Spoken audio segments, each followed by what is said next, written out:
Queridos, duas coisas que eu preciso que vocês entendam. A primeira, existiam revoltas sociais e revoltas messiânicas nesse período da República Oligárquica.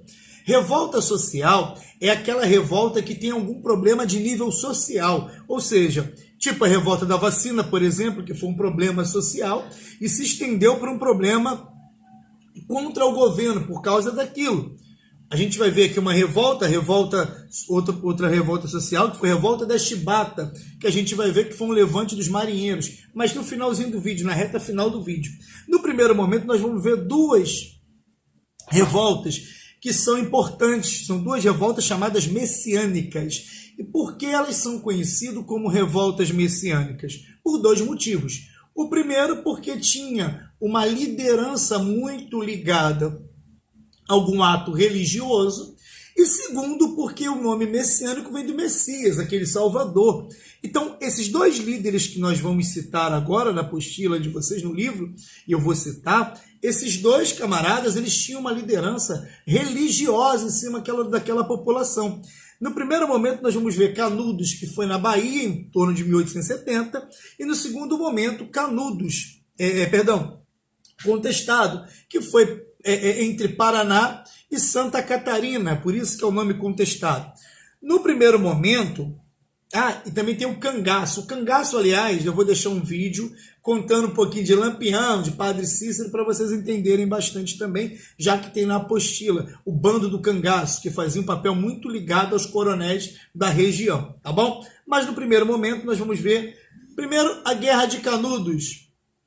Né? A Guerra de Canudos ela tem algumas situações. Por exemplo, a região de Canudos, o Arraial de Belo Monte, na verdade, foi um período que você tem no Nordeste brasileiro, onde o governo federal não conseguia conter.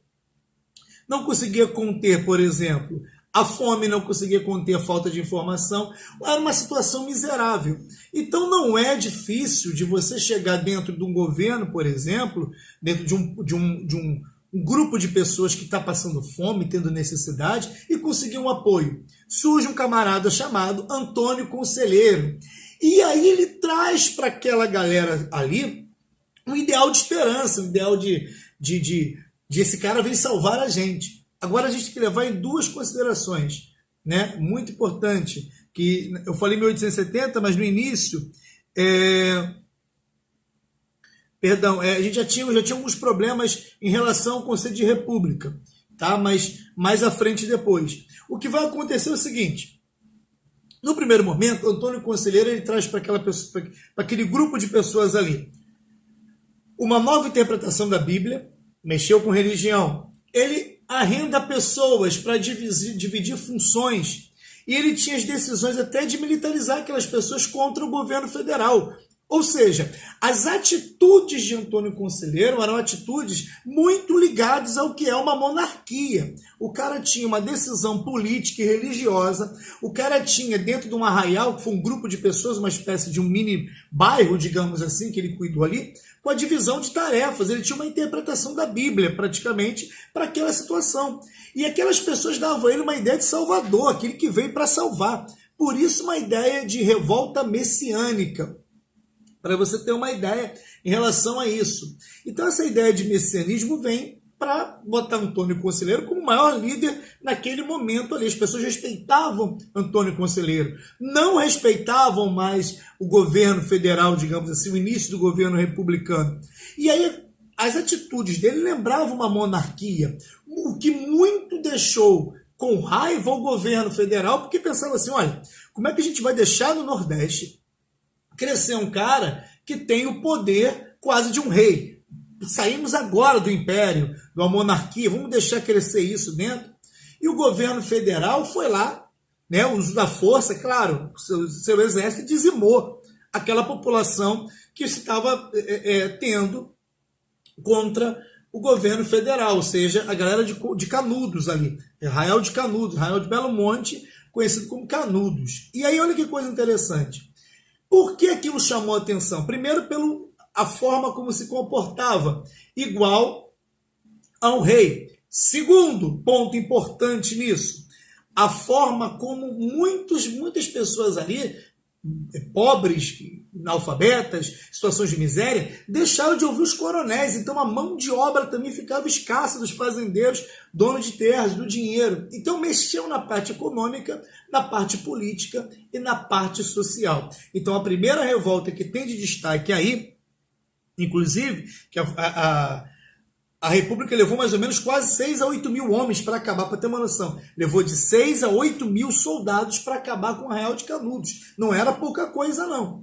E Antônio Conselheiro tem um papel messiânico, porque naquele momento ele é dado como o rei, o líder religioso, aquele que vai levar a população contra os males da República, que na verdade a população pouco sabia do governo. A verdade é essa, a população não tinha acesso absolutamente a nada. Tá bom, meus amores? Essa é a parte de Canudos. A região de Contestado é uma região que, se você parar para pensar o mapa do Brasil hoje, Paraná e Santa Catarina é um dos poucos que fica quase a divisão política certinha, né? Divisão geográfica certinha, uma linha reta quase de Paraná e Santa Catarina. Por que se fala um período de contestado? Porque as duas cidades brigavam por um pedaço de terra naquela fronteira.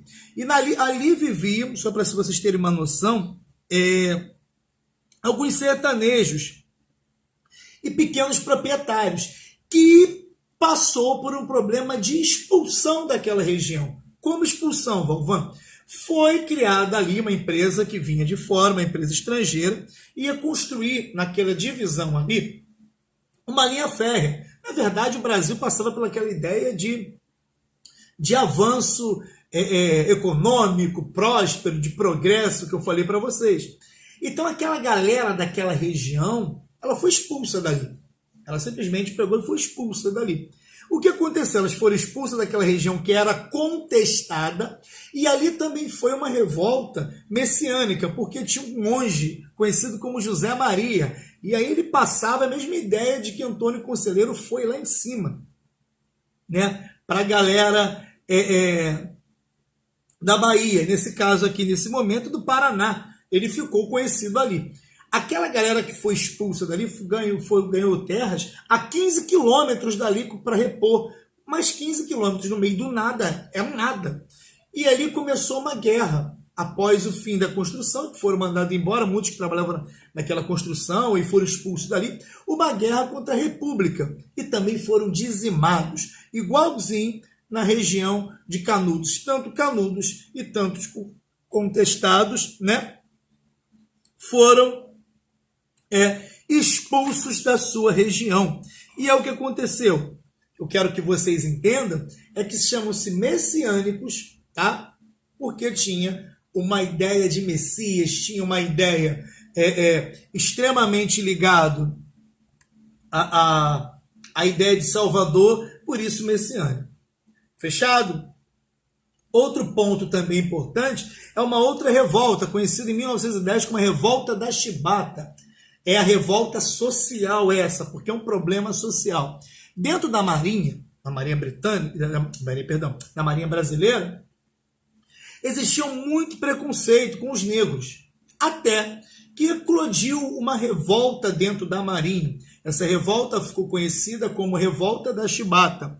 Só para você ter uma ideia, por que chibata? Chibata é uma espécie de chicotinha, aquelas, né, fininhas assim que as pessoas batem, né, na época era um castigo, dado a um ato de insubordinação na Marinha. Que ato de subordinação é esse, Valvan? Um ato de subordinação é quando alguém não respeita uma ordem hierárquica. Esse ato de subordinação pode ser uma chamada que não vem no horário, alguma coisa que não respeitou uma ordem. E essa ausência de ordem, essa briga, né, de não aceitar uma ordem ou algo ser feito, era muito comum algumas punições. Entre essas punições tinha duas, que eram as chamadas 25 chibatadas nas costas e ficar a pão e água. O que vai acontecer é o seguinte, um desses camaradas, né, um desses marinheiros a patente baixa, foi agredido. Ele era negro. Ao invés de ele receber 25 chibatadas, ele recebeu 250 chibatadas, ou seja, 10 vezes a mais. A população negra de baixa patente da Marinha, que já estava por aqui com problemas do tipo má alimentação, salário baixo, condições desumanas, fora o preconceito dentro dos navios, se revoltou. E sobre a liderança de um camarada chamado João Cândido, conhecido como Almirante Negro, essa patente baixa da Marinha se revolta contra o governo, toma 2 navios que estavam em posse deles e eles viram esses 2 navios, né, para a população do Rio de Janeiro, para a cidade do Rio de Janeiro. Eles ameaçam bombardear a cidade do Rio de Janeiro. Só para você ter uma ideia, e é bom que vocês entendam, o presidente Hermes da Fonseca, que estava numa reunião próxima, soube do tumulto e tentou negociar com os revoltosos. Houve uma negociação, né, com a proibição, com promessas de fim de castigo físico, tudo aquilo que eles reclamavam. Mas na prática não foi bem assim. O final de João Cândido, só para ser uma introdução, o Almirante Negro, tá? Só para vocês terem uma noção sobre isso, foi vendendo peixe no centro do Rio. Ele passou por hospital psiquiátrico, ele foi expulso da Marinha, ou seja, todo mundo foi punido de alguma forma. Muitos foram assassinados, né? Mortos, enfim. Não acabou muito bem para a patente baixa da Marinha. Então, essas são as 3 revoltas. Revolta de Canudos, revolta de Contestado, a revolta da Chibata. O cangaço foi no interior do Nordeste, Lampião, Maria Bonita. Esse eu vou deixar um vídeo para vocês darem uma olhadinha sobre o cangaço, que fica melhor para vocês entenderem. Também não vai ter uma cobrança muito grande. E também tem a Semana de Arte Moderna, que foi o período que teve no Brasil um rompimento com as artes mais da Europa, digamos assim, e um desenho mais brasileiro das artes. Essa também eu vou deixar um vídeo explicando a Semana de Arte Moderna e o cangaço para vocês.